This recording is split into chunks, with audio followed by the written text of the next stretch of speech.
जय हिंद साथियों, कैसे आप सभी लोग। उम्मीद करते हैं बढ़िया होंगे और आपकी पढ़ाई खास चली होगी।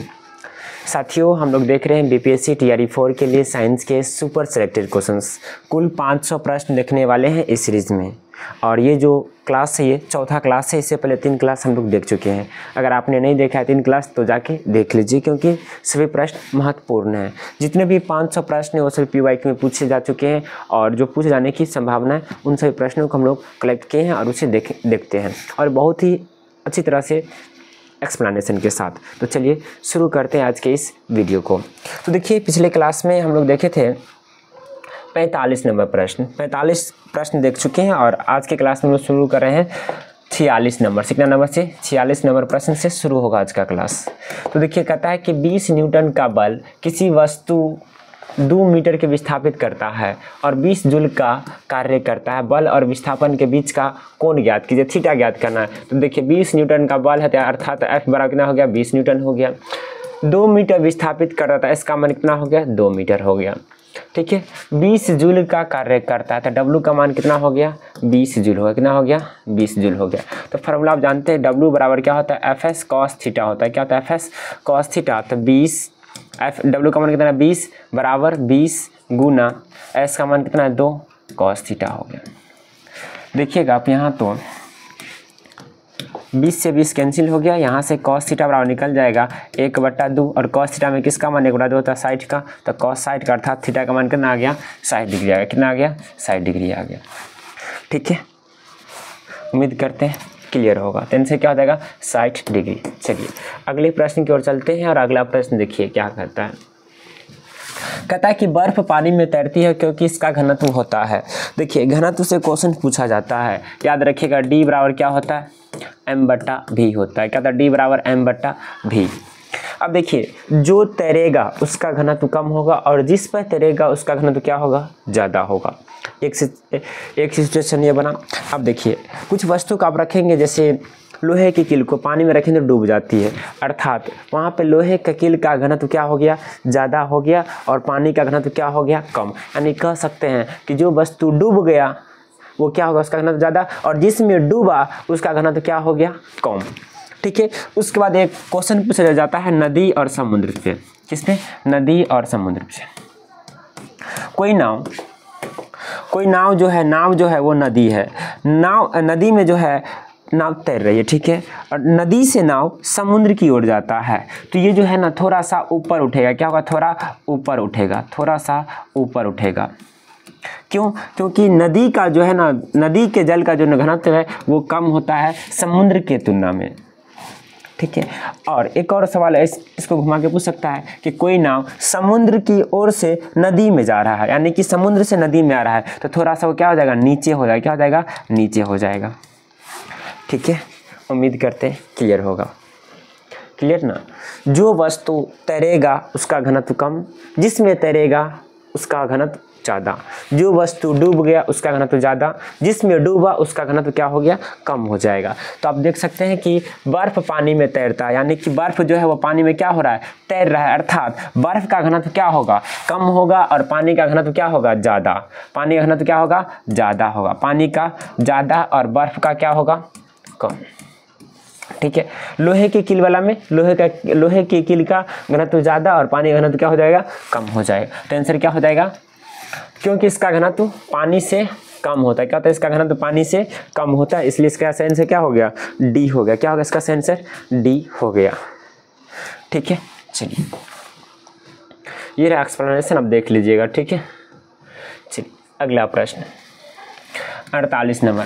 कहता निम्नलिखित में से कौन सा गैस ब्रेड या केक को फुलाने के लिए उन्हें नर्म स्पंजी बनाता है? नर्म स्पंजी बनाता है। तो देखिए, ब्रेड या केक को फुलाने के लिए किसका उपयोग करते हैं? तो याद रखिएगा, CO2 का उपयोग किया जाता है। क्या किया जाता है? CO2 का प्रयोग करते हैं। तो आंसर क्या हो जाएगा? ए हो जाएगा, CO2। चलिए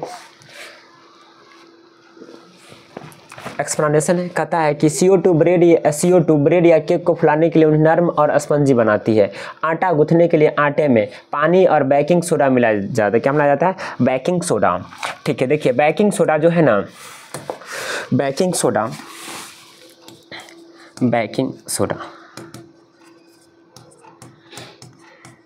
ओ भाई, चलिए अच्छा बेकिंग सोडा जो है ये प्रति अम्ल है। क्या है? प्रति अम्ल है। इसका सूत्र क्या, प्रति अम्ल को क्या कहते हैं? एंटासिड कहते हैं। क्या कहते हैं मेरे भाई? एंटासिड्स कहते हैं। उसके बाद ये इसका सूत्र क्या होता है? NaHCO3, NaHCO3, ठीक है।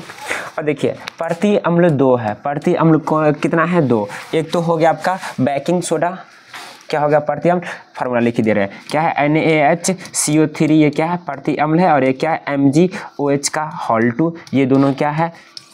ये दोनों जो आपका प्रति अम्ल है। और ये क्वेश्चन हाल ही में रेलवे में पूछा गया है, इसलिए आपके लिए महत्वपूर्ण हो सकता है, इसलिए याद रखेंगे। प्रति अम्ल 2 है, NaHCO3 और MgOH का होल 2, ये क्या है? प्रति अम्ल है, प्रति अम्ल है, ठीक है। चलिए उम्मीद करते हैं क्लियर होगा।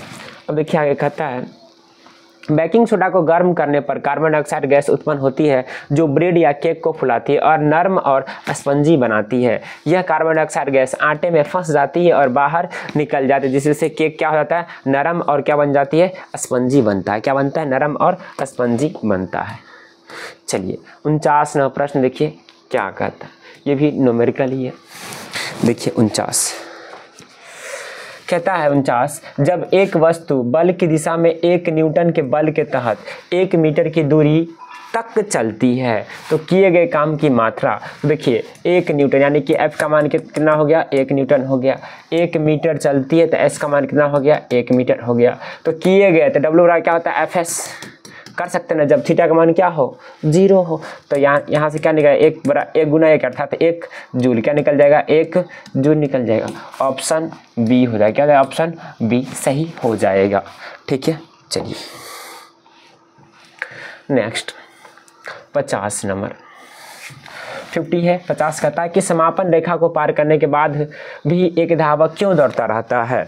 क्यों दौड़ता रहता है ये आपसे पूछा जा रहा है। यानी कि कोई धावक है, वो दौड़ रहा है, जब वो उसका रेखा समाप्त हो गया फिर भी वो कुछ दूर तक दौड़ता रहता है, कारण क्या है? तो आप पढ़े होंगे जड़त्व। क्या पढ़े होंगे? जड़त्व। जड़त्व जो है किसी वस्तु का क्या है? गुण है। क्या है? गुण है। अगर कोई वस्तु गति में है तो गति में रहना चाहता है, गति में तो कहाँ रहना चाहता है? गति में। अगर वो विराम में है तो कहाँ रहना चाहता है? विराम में ही रहना चाहता है, ठीक है। और ये न्यूटन के गति का कौन सा नियम है? तो याद रखेंगे न्यूटन के गति के प्रथम नियम। न्यूटन के गति के कौन सा नियम? प्रथम नियम, प्रथम नियम, ठीक है।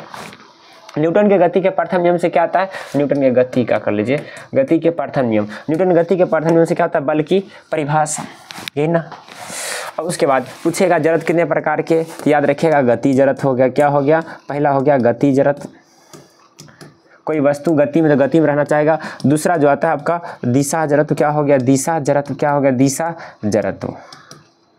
उसके बाद आप याद रखेंगे दिशा जड़त्व हो गया विराम जड़त्व। क्या हो गया? विराम जड़त्व, विराम जड़त्व, विराम जड़त्व। उसके बाद जड़त्व का ही फार्मूला इनर्शिया, इनर्शिया कहते हैं। और जड़त्व का फार्मूला पूछेगा तो I बराबर क्या होता है? mr²। क्या होता है? I बराबर mr² होता है। क्लियर है? इनर्शिया, I फॉर इनर्शिया जड़त्व हो गया। देखिए यहाँ से क्वेश्चन पूछा जाता है कि जब किसी दरी को एक डंडे से पीटा जाता है या हिलाते हैं तो उसका धूलकण नीचे गिर जाती है, कारण क्या है? तो ये भी क्वेश्चन पूछेगा। तो यहाँ पे जो देखिएगा आप जब कंबल को हिलाते चाहे डंडे से पीटते तो कंबल क्या हो गया? गति में आ गया, गति में आ गया। और उसमें जो धूलकण है वो विराम में रहना चाहिए, जिस कारण क्या होगा? नीचे गिर जाएगा, ठीक है। तो यहाँ पे कौन सा जड़त्व? विराम जड़त्व काम किया। धूलकण विराम में रहना चाह, नीचे गिर गया।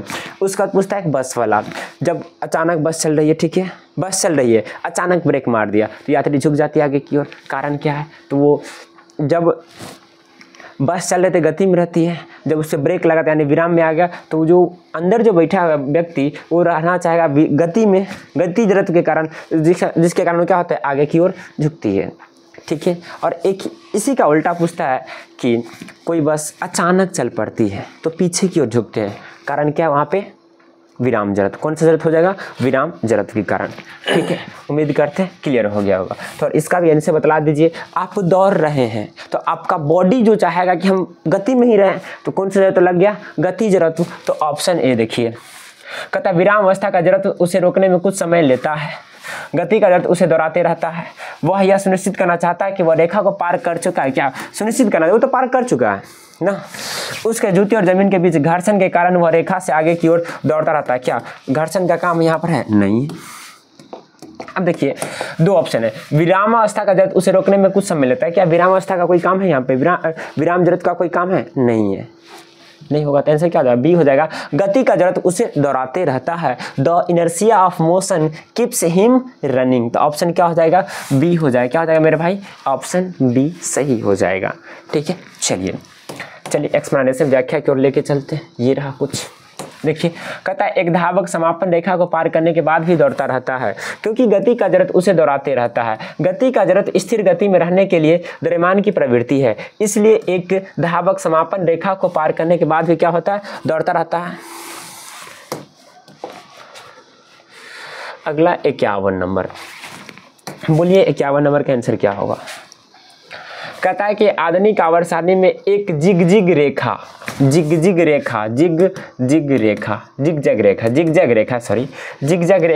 को डॉट को अलग करती है। तो देखिए आधुनिक आवर्त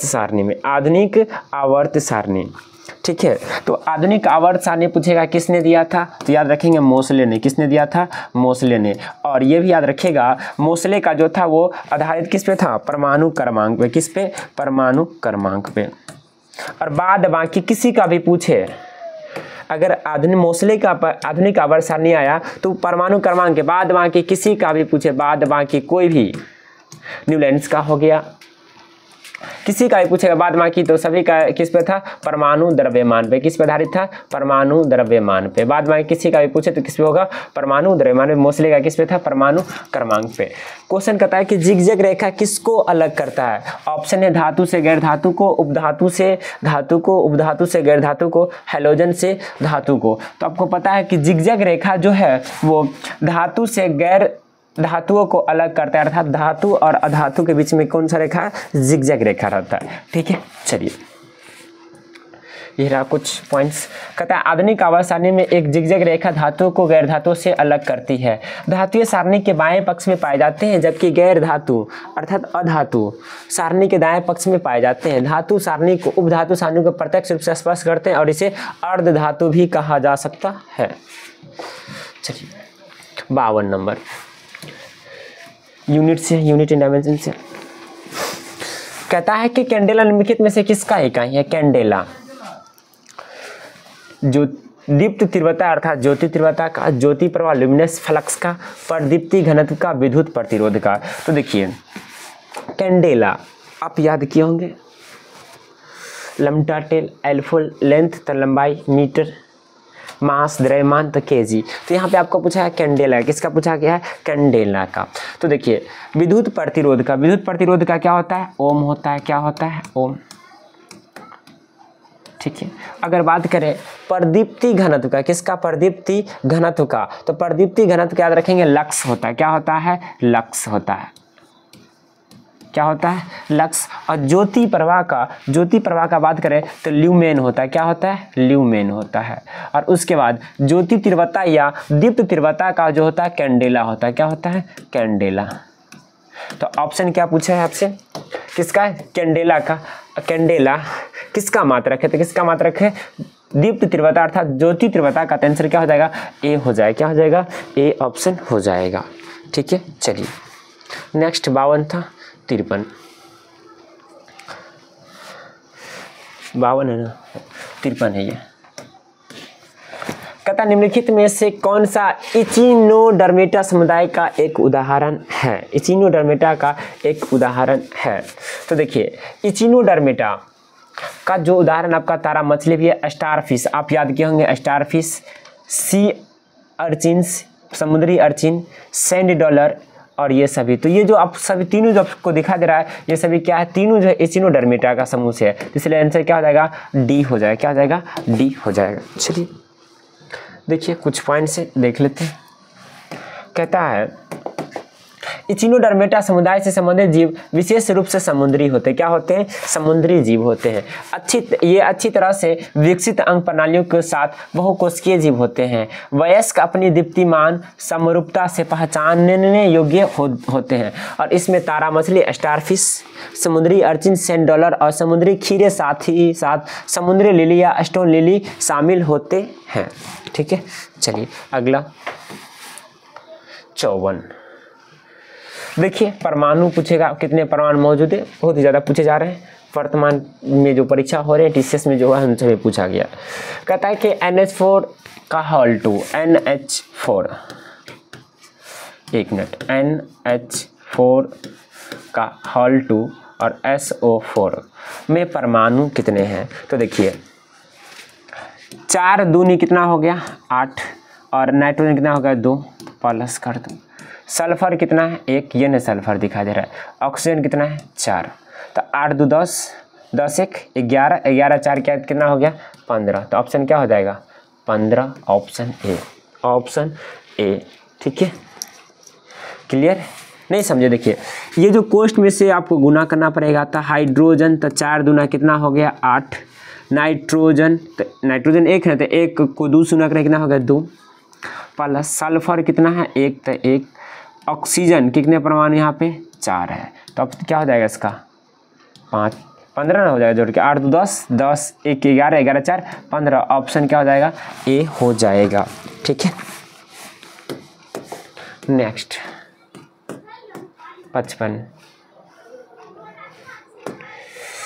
आवृत्त बीजी के प्रजनन भाग स्थित होते हैं।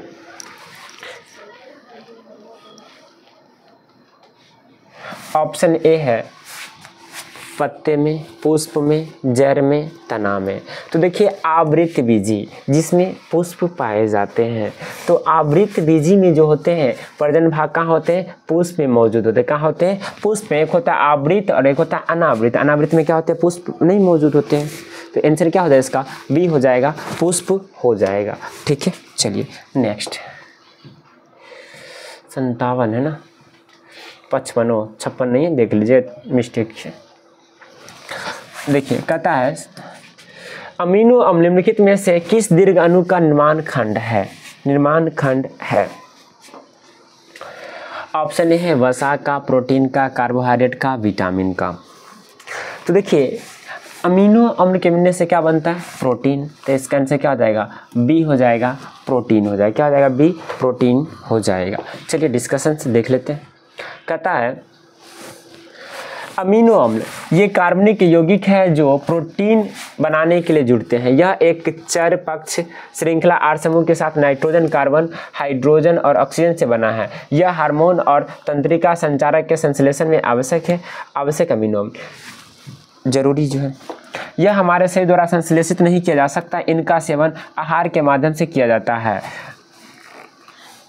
और जो नाम जो आहार से जो लेते हैं उसका नाम है आपका histidine, isoleucine, leucine, lysine, methionine, phenylalanine, threonine, tryptophan और वेनिन। ठीक है, चलिए अगले प्रश्न को चलते हैं। 58 कहता तेल का रिसाव किस पारिस्थितिक तंत्र में देखा जाता है। तेल का रिसाव, तेल का रिसाव।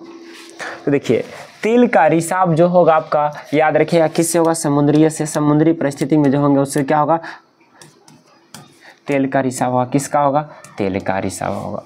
ठीक है, अब देखिए रेगिस्तानी पारिस्थितिक तंत्र में, देखिए रेगिस्तान में जो जीव होते हैं ना, रेगिस्तान में ये एनसीईआरटी का लाइन है, चलो उसको हटाई दिए, एनसीईआरटी का ही पॉइंट है ये। रेगिस्तान के जीव, रेगिस्तान जीव, रेगिस्तान जो जीव होंगे उनके जो मूत्र होंगे वो कम, मूत्र कम, साथ ही साथ क्या होंगे पतले होते। क्या होते हैं पतले। लेकिन पूछेगा मैदानी में तो क्या होंगे ज़्यादा और थोड़ा क्या होंगे मोटे होंगे। तो रेगिस्तानी जीव में मूत्र क्या होते हैं कम होते हैं और साथ ही साथ क्या होते हैं पतले होते हैं। तो यहाँ से क्या पूछा गया तेल का, तो तेल कौन सा है समुद्री पारिस्थितिक तंत्र में, तो इनसे क्या हो जाएगा डी हो जाएगा। ठीक है, चलिए डिस्कशन है। कहता है तेल का रिसाव समुद्री पारिस्थितिक तंत्र में तेल रिसता हुआ देखा जाता है। तेल रिसाव टैंकरों, ड्रिलिंग रिंग्स और कुओं से कच्चे तेल के मुक्त होने के कारण हो सकता है। इसके परिणाम रिजल्ट क्या आते हैं, यह समुद्री पारिस्थितिक तंत्र के विनाश का कारण बनता है, जैसे मछलियों की मृत्यु, जैसे मछलियों की क्या मृत्यु। चलिए 59 बतलाइए कौन सी अभिक्रिया है। कहता है कि Zn plus 2H2 plus Zn2 plus plus H2 निम्नलिखित में से किस प्रकार की अभिक्रिया है। तो देखिए Zn zinc plus 2H plus अभी क्या बना दिया Zn2 प्लस H2। देखिए एक होता है अपचयन उपचयन, सुनिए उपचयन, एक क्या होता है अपचयन, ठीक है। उपचयन का ही दूसरा नाम है अपचायक। क्या नाम है? अपचायक। इसको क्या कहते हैं? उपचायक। क्या कहते हैं मेरे भाई? उपचायक। बीच में लाइन खींच देते हैं। इसी का दूसरा नाम है ऑक्सीकरण। क्या कहते हैं इसको? ऑक्सीकरण। क्या कहते हैं? ऑक्सी होगा, ऑक्सीकरण।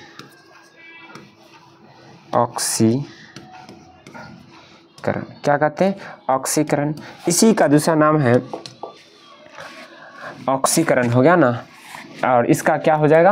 अवकरण। क्या हो जाएगा? अवकरण, ठीक है। और इसको हम लोग बोलते हैं, और इसका दूसरा नाम है अवकारक। क्या कहते हैं? अवकारक। और इसको बोलते हैं ऑक्सीकारक। क्या बोलते हैं? ऑक्सीकारक, ऑक्सीकारक। और कहते हैं किसको? तो हाइड्रोजन का वृद्धि, हाइड्रोजन का कमी उपचयन, हाइड्रोजन का वृद्धि अपचयन, ऑक्सीजन का वृद्धि उपचयन, और इसमें ऑक्सीजन की कमी अपचयन। फिर इलेक्ट्रॉन का जाएगा, तो जानते हैं। और दोनों का जब संयुक्त कर देते हैं, दोनों को क्या कहते हैं? दोनों को मिला के रेडॉक्स। क्या कहते हैं? रेडॉक्स।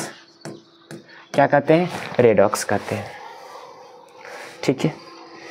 चलिए तो देखिए Zn+2H+2 Zn अभी क्या बना दिया? Zn2 और H2 निम्नलिखित में से किस प्रकार की अभिक्रिया? यहाँ पे आप देखेंगे तो दोनों हो रहा है, तो इनसे क्या हो जाएगा? बी हो जाएगा, रेडॉक्स हो जाएगा। क्या हो जाएगा? B, redox.